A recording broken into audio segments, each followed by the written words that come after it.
Joe Spees is president of his own company, Wind So High, and he's also been very active in the Sierra Club in the legislative process.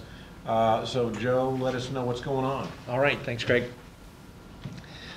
I've got enough bullet points in each of these categories and updating you on what's going on in the wind industry and then looking at what's going on in the legislature. I could use up all my time just talking for 1 minute on each of these bullet points, so I'm going to race through there. Just take notes. If you have questions later, that'll be the best way, because I could devote 10 to 20 minutes to each of these with no problem. So I'll just start with the wind first. The economic downturn a few years ago really affected the wind industry, primarily because on the project finance side, the equity funding just disappeared. So there was a bit of a drop. We'd been on a fairly steady increase for a while overall nationally in wind project development, but then when the economy turned down and the equity finance disappeared, everything came to a halt. Last year, things really started to spin upward again. We had over 3,500 megawatts installed nationally, and we think it's going to continue to improve now. So the economy is turning around, and that's helping wind project development. Transmission lines have been an issue for a number of years, and we finally had a major advance on the transmission line side, and fortunately enough for us in Kansas, it came through the Southwest Power Pool, the regional transmission organization division of FERC, the Federal Energy Regulatory Commission. They came up with a cost distribution mechanism called the highway byway method. And all it does is say that any transmission lines 300 kilovolts and higher, and there really aren't that many 345 kilovolt lines in this country now. I mean, that's been on the high side out there. There are other higher lines that are available, 500 kilovolts and 765, but 345 is still not that usual. But they're saying now any lines above 300 will have their costs distributed throughout the entire SPP region to minimize the overall cost to ratepayers. This is a huge advance because this will allow for the rapid development of wind projects in the Midwest, if that's adopted as we expect it will be throughout the other FERC regions in the country too. So that was a huge development, the highway byway cost method from the Southwest Power Pool that FERC expects to adopt nationally. Another thing that's helping is just a more widespread acceptance of climate change. I think we've pretty much put ClimateGate behind us now. People have been able to see nationally, and they're beginning to understand the difference between weather and climate, and that nationally we are indeed in a pattern taking temperatures higher. And so the general support for renewable energy is increasing. People understand it's not really a choice. We have to make this transition. It would be one thing if it was just a horribly bitter pill to swallow. But the fact is that developing and switching and making that transition to renewable energy is the absolute best thing that could happen to our economy in terms of job creation and lowering energy costs. So climate change acceptance is helping. You heard a little bit ago about the renewable portfolio standards. There are about 30 states nationally that have a pretty strong renewable portfolio standard mechanism in place. There are about 6 others who have something that might be weak and not terribly helpful, but in the absence of a federal policy, any type of federal energy policy, it's very, very helpful to have these state policies in place to help drive the demand for renewable energy. And we think it's just going to steady, you're going to see a steady increase in support for more of these renewable portfolio standards. There is one major issue in wind project development with my company and our emphasis on energy storage. We've been predicting this would be a problem. We've had an ongoing battle with the American Wind Energy Association because they've resisted support for energy storage. I've gotten into a few battles in the blogosphere. I team up with my buddy Dr. Samir Sukar, formerly head of the Princeton Environmental Institute, who's authored the most definitive review of energy storage, compressed air energy storage that's out there. And he and I have teamed up to battle Michael Goggin of the American Wind Energy Association, who continues to resist the need for storage. But there was a report that came out just a couple of weeks ago from MISO, which is a regional transmission organization system that's north and slightly east of us, and it includes Iowa and Minnesota and a lot of the states up in that area. In 2010, due to curtailment, curtailment is when there is too much wind power in the grid at night, and developers are forced to shut down their wind projects because there's no demand for electricity at night.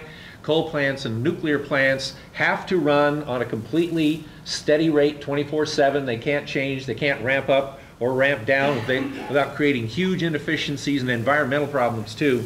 So the only option is to shut down wind projects.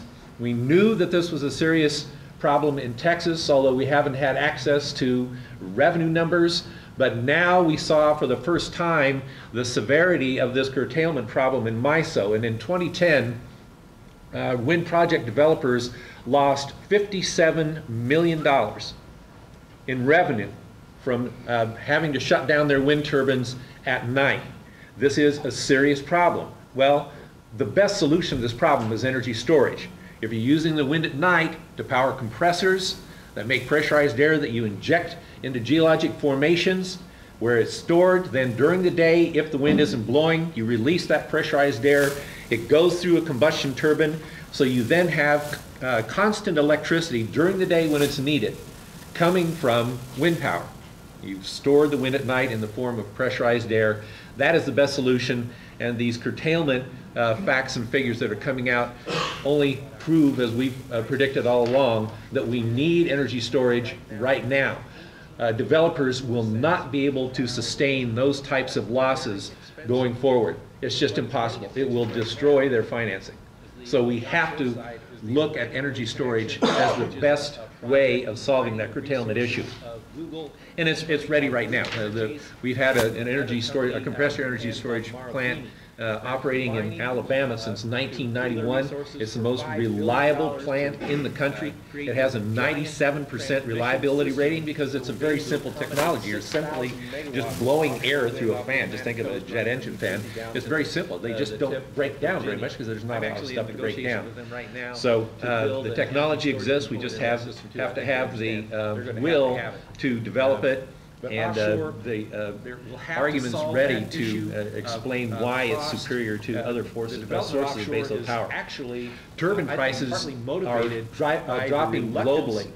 This is also a very big deal. To accept the cheapest. There's so many manufacturers now. A lot of this is a result of the development of the wind industry in China. China is now the leading wind project developer in the world. They have dozens and dozens of wind manufacturers to develop their own. There were so many popping up. Our wind energy, the Chinese government announced last week they are going to require consolidation. Stupid in my mind. Manufacturers in China control their own. They want to get down to at most 5 or 6. I'm going to shift now to the legislative update because they're just cannibalizing each other. I'm going to blast through that. I have a number of things that are specific.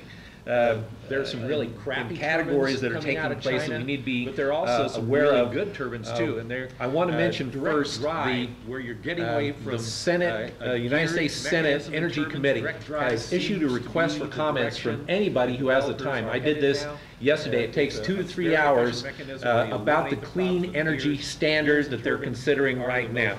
The elements of the clean energy standard that are on the table right now are seriously flawed.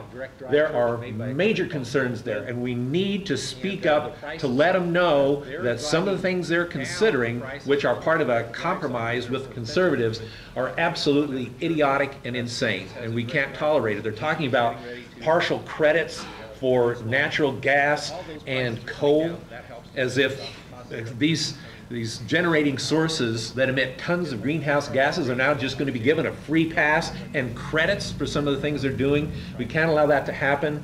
They're trying to include nuclear energy in this, even though in the process of of producing the uranium needed to produce their power, they produce an enormous amount of greenhouse gas emissions in that process, and they haven't been willing up to now to factor in the risks involved with developing nuclear power. There has to be a tiered risk system for this stuff that factors in the risks. They're going to have a couple $100 billion bill in Japan at the minimum for taking care of that mess that they have there. We were told initially, right after the event in Japan, that Wolf Creek in Kansas was just fine and dandy. Now we learn this week that they've had a series of problems that weren't made public that provide serious risk to the people here. There are curies and radiation problems at that plant that have been seeping out, that have just been kept kind of quiet. Well, these are risks that we shouldn't be willing to take, and there should be a price assigned to them if the nuclear industry insists on pushing the development of more nuke plants. Then we have, on the natural gas side, hydraulic fracturing. A number of the gas industry is pushing hard, pushing to get states to put legislation in place that gives a free pass to hydraulic fracturing, skips all the risks that people are now well aware of after the HBO documentary and a number of the articles that Times, Washington Post, Los Angeles Times, Time Magazine. You could with hydraulic fracturing are better known now, but we can't allow the gas industry to push this legislation through that would eliminate restrictions on what they're doing. I mean, it's nuts. They create major problems in a lot of different ways, and I'll get into more detail about that after this. We need to continue to support transmission lines. Even at the federal level and at the regional level, we have these policies in place now. And ultimately, transmission line development gets down to be a local issue. Local people have to approve lines that are coming to their areas, and where we can, we have to be fair. I'm one is, if there is strong and opposition to transmission lines for good reasons, there have to be ways of getting around that and avoiding those problems. But we need to support their development where it makes sense. In Kansas, there is a tremendous amount of transmission line development in the planning right now through the utilities that is going to open up the development of tens of thousands of megawatts of wind power, and so we're working hard to support that stuff through KETA, the Kansas Electric Transmission Authority. We need to be supportive of the carbon market. Conservatives are trying to fight the development of a carbon market, and this mainly comes from resistance from the coal industry and the oil industry, because they don't want their products to have to pay the taxes that they should be paying to cover a lot of the externalities, the costs that are involved in burning fossil fuels. If we don't develop a carbon market, we've lost our minds. It's going to be $1 trillion market globally. China right now is investing $100 million to rapidly lock down and dominate the carbon market before the United States wakes up. We've already made some serious mistakes in this country in giving things away to China. When Reagan came into office and ripped the solar panels off the White House roof and said solar power was a kooky idea, he handed $1 trillion industry over to the Chinese that created 1.5 million jobs. Those could have been jobs in the United States. We're about to do the same thing again by resisting the carbon market. We have to wake up. It's the best thing that could happen to this country. It means millions of jobs, great activity in our money markets. And if we think that it's this concern about carbon to just go away, then we're just stupid. We're not stupid, but in some of our policy decisions we have been, and we have to tell our legislators in Washington we need a carbon market. It's something really good that's going to stimulate the economy. We have wind, solar, hydrogen, and storage, our economic future, and they're all tied to the market. So we need to support all those things. We have to stop the subsidies to the fossil fuels. We have to stop the huge subsidies to the coal companies and to the oil companies. It's just completely absurd that oil companies get to write off 70% of the cost of their deep sea drilling rigs. 70%. And then you have oil companies making more profits in the history of any companies in the world and paying zero taxes. we have to stop this. It's stupid policy. But the biggest thing that we have to do, the most important thing, is to understand the healthcare costs associated with burning fossil fuels. We need legislation that will bring this to policy. The Harvard Medical Center issued a report in February that said on the conservative side, the healthcare costs from burning coal are in the neighborhood of $175 billion a year on the low side, and it's more accurately in the 500 billion and higher range. On the low side, at that $175 billion figure, if you add those healthcare costs onto our electric bill, because these are costs we're paying, they don't show up on your electric bill, but they're real costs we're paying, it more than doubles the cost of electricity coming from coal power. At that point, before you look at the economic effects of climate change or some of the things related to national security, coal is not competitive in the market. People need to understand the true cost of fossil fuels, and we need to support it. Now, I know I've taken a long time, but to quickly zip through some of these things that are being done in legislatures around the country that we need to be aware of. Hamstring rulemaking, where conservatives are trying to get legislatures, they're saying we need the approval of state legislatures before any agency rulemaking finalized. That they're trying to prohibit agencies from protecting our air and water and our environment. No more stringent than is where they're declaring that state environmental protection laws shouldn't be stronger than existing federal laws. Well, we have no laws federally to restrict hydraulic fracturing. If we follow this line of thought, then anybody can do anything. They can pollute our water and our air, and whatever costs result in that, tough luck. New York found out just what happens from hydraulic fracturing. They have a 1 billion gallon pond that is absolutely toxic from the fluids from the hydraulic fracturing. It's filled with mercury and arsenic and toluene and benzene and all these highly toxic things, and the gas industry was able to just walk away. They said, congratulations, that billion-dollar pond is now your problem. Good luck. And that's what happens when we're not regulating and we're prohibiting our agencies from being able to regulate these things. And they're attacking citizen access. There are restrictions on citizens' access to the courts for permit appeals via imposition of mandatory bonding retirements and or fees and damages if they're on the losing side of an ultimate decision. Citizens have to have a recourse of some kind when they're affected by the pollution from fossil fuels. And right now, lots of state governments are considering rules and policies that will make that impossible. I can go on and on. I've taken way too much time, but anyway, I'll have more when we have questions and answers. Thank you.